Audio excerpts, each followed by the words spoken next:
Hi friends, welcome again to another video. This is Inner Hill Tarot, and today we're going to do a silent flip through of a highly anticipated oracle deck of the 2022, at least in the UK.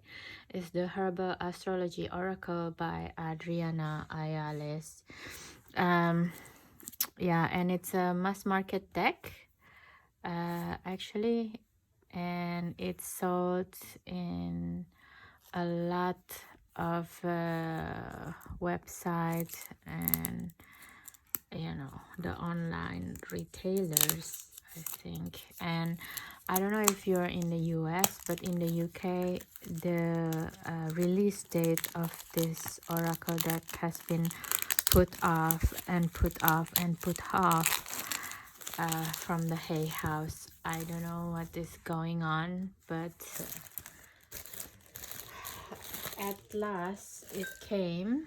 And yeah, for people who already pre-order this deck must be quite annoying because yeah, maybe you have already paid for such a long time and it's just arrived like these days. You are the medicine. So it's like a typical Hay House publication box basically, and I don't know who this lady at all actually, but I really like the artwork that represented in this oracle deck, which is one of the reason I bought it, and also the association with the the herbology, some kind of herb or particular plants connected with the astrology is something that's very interesting to me, because I'm also practicing Ayurvedic medicine and food, and also been always interested how plants can help us heal, the holistic side of eating basically. Yeah, I'm also avid, not avid, but I also use psychedelic for healing a lot of childhood trauma that I have, so I have had. So that's why, like, for things that are more holistic, for food, I'm really into it, and also to help us divine our life. It can be some interesting angle coming up. Herbs of the sun, herbs of the moon. So the guidebook is not just the little white ones. So it has a lot of things going on in the introduction already. Which kind of plants? Like I said, the psychedelic and poisonous. Okay, that's interesting. A lot of things to read, seems like, but there is no image of the plants itself in the guidebook. Never mind. Okay, so I guess we shall just start with the silent flip through. And after the silent flip through itself, I will let you guys know how would I feel as a hot takes feeling right off the bat. And I will give a more comprehensive review after I work with this deck for quite a little bit. I think I'm going to do work with this deck with the Herb Tarot, that I will also do the silent flip through after this video. Okay guys, enjoy.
Okay, guys, we just did the silent flip through of this beautiful deck, and right off the bat, yeah, the feeling that I get from this deck is intrigue.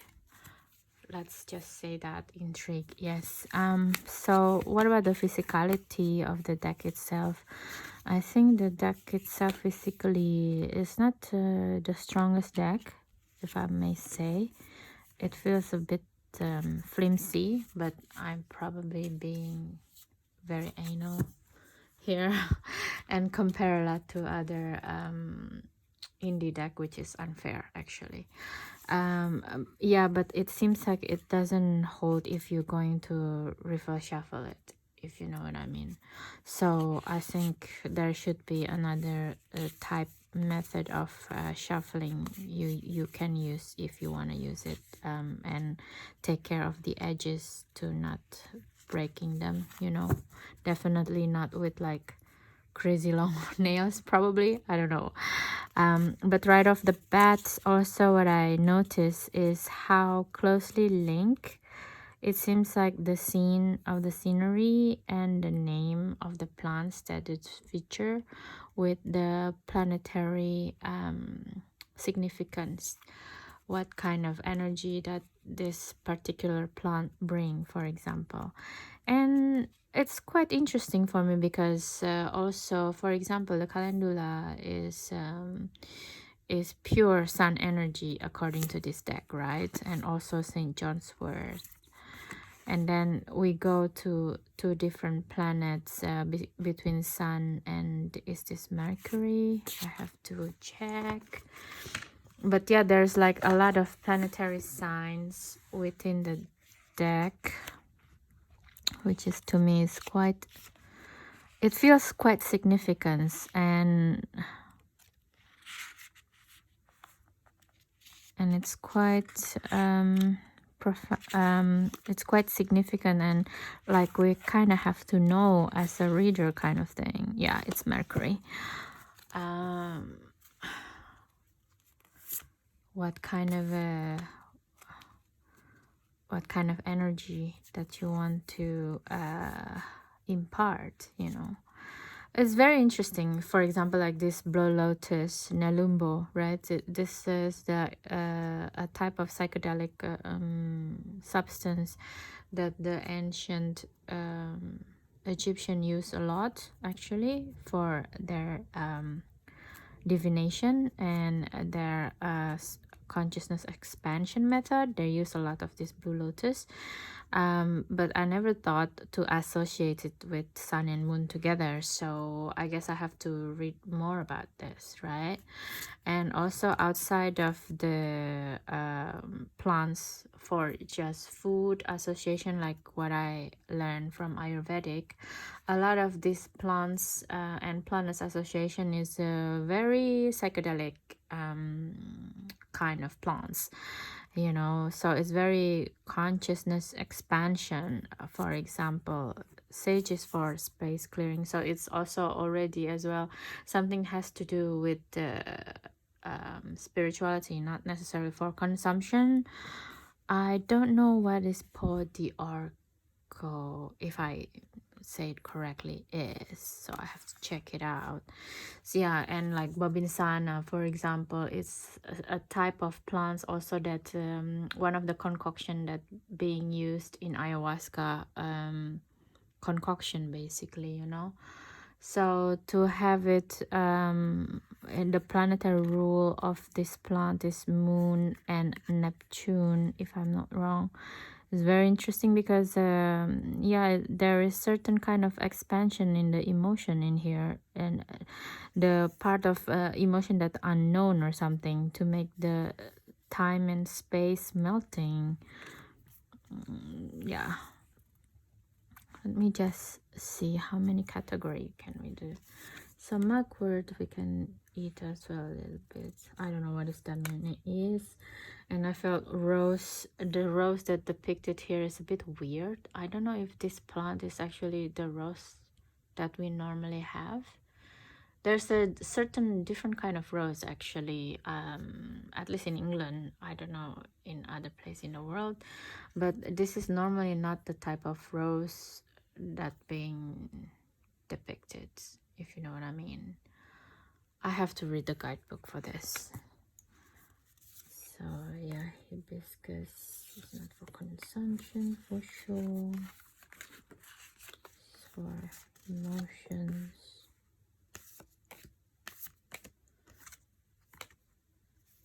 And yarrow, this is for food, and I don't know why it's depicted with, first of all, justice, and what is this, the crane with the long neck. Yeah, I don't know why. I have to read. Because yarrow normally, I think you basically, actually, usually you can put yarrow in salad if it's clean, because yarrow is grow everywhere in England, and most of the time we kind of joke around why we don't use yarrow as food is because dogs shit on them all the time. You know, it grows everywhere. So to have it together with the with this scale and depicting harmony, I don't know what is the significance in this sense. Mukuna, I'm not sure. I'm not sure about this. Go to Kola also, I don't know yet. And yeah, I think some part of it, for example, like these cards that I don't get straight away, even though I'm working with the plants, both in psychedelic or consumptions, therefore is overall health. I think because the association of this deck with the other elements of life, like the planetary and the words, is a bit steep actually, and we kind of have to know the second and third degree understanding of the symbolism even in the animal.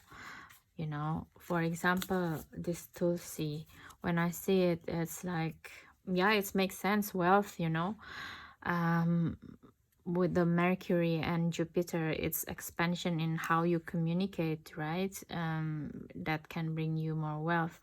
But if you don't know the story of Tulsi and why it's associated with wealth, I think you will like, what the hell is this? You know, you kind of have to read a lot in the guidebook, which is, I feel, also in the other cards that I don't understand, like Gotukola, for example.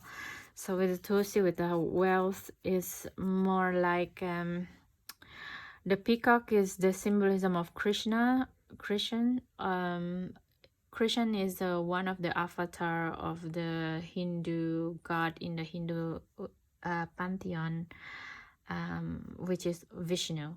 I think Krishna is the 8th avatar, which is 8 in itself is like wealth in Chinese numerology. And also Krishna is more like a playful person, you know, depiction. And with this peacock, and also Krishna is associated with peacock because he's always have a peacock feather in his hairband, especially Balakrishna, which is the baby Krishna or the kid Krishna. And this peacock feather is as a depiction, is an allegory of 1,000 eyes, you know, so meaning that your third eyes is wide open and you're super known. And Tulsi in itself is a plant that you bring to worship the god Krishna and Vishnu in general in any avatar of his. So as you see, like, you kind of have to know this backstory to kind of fully understand the card, I think. And now I have extra, of course I have extra information with this Mercury and Jupiter that rule the Tulsi plant basically. But I think this deck is seriously need to have a lot of more in-depth information uh, of the association with the lore and with the planetary, I think, the planet. And it's like emotion, like this is jargon sacha, if I say it correctly, and it's like the tower in major arcana in tarot, right? It's like Mars and Mercury together. What does that mean, you know? And also tobacco. I will just keep some that I think it has association with the psychedelic. Yeah, I don't know this.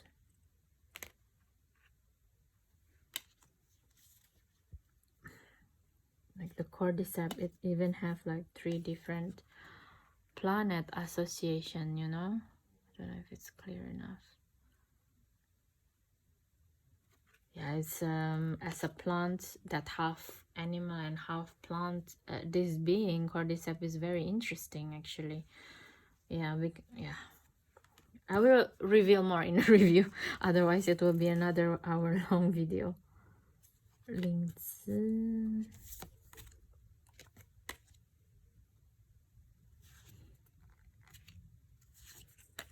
Yeah. And comfrey also, it's depicted as associated. Oh, it's so dark in here. Associated a lot with Saturn, for example. But for me, comfrey is comfrey is a plant that bring out the natural nitrogen from deep in the earth into the surface, because it's transported the nitrogen from its roots to the leaf, and then we cut the leaf and give it to the other plants. It's a way for natural fertilizer without the chemicals. So I don't know what is the association with the Capricorn and Saturn. Of course, Saturn is ruling Capricorn, I think, if I'm not wrong. But I don't know what it has to do with comfrey, for example. And the numerology on this deck a little bit get me a bit crazy, because for example, comfrey, completion, but this is like the Empress number and the High Priestess, and together is 5, is change. It's the number of change, but then it's called completion. So yeah, I don't know what's going on. And we can't really understand the coca.